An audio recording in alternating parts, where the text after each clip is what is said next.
In this video, I'm going to teach you a strategy called short is sweet. You know, it's very simple, but for some reason, doctors make it very complicated. Okay, so I will explain what short is sweet because you will save a lot of time when you actually keep things short. Unfortunately, many doctors, when I'm an examiner for mock exams or when I was doing role plays with my friends, I used to notice that my friends used to do a lot of mistakes, by keeping things longer. And, they used to waste their valuable time. If everyone is given 1 hour to pass a scenario, everyone on this planet will probably pass.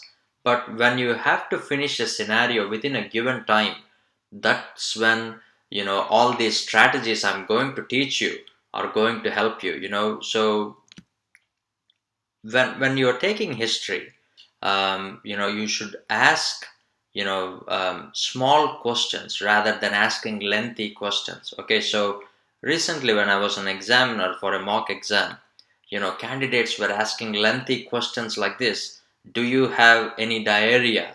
Did you notice any fever? Are you bringing up any phlegm or sputum?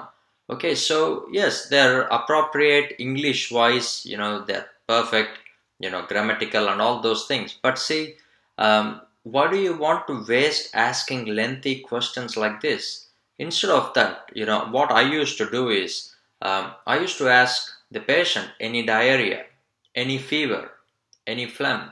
Okay, see, these are very simple.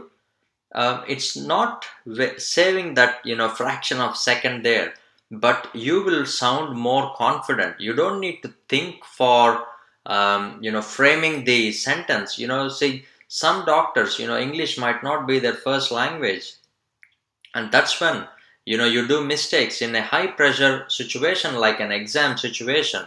You might screw up the grammar, so make sure you actually shorten your exam questions. All you need to do is tell the patient what you are actually thinking inside. Any rash, any fever, any diarrhea, any vomiting.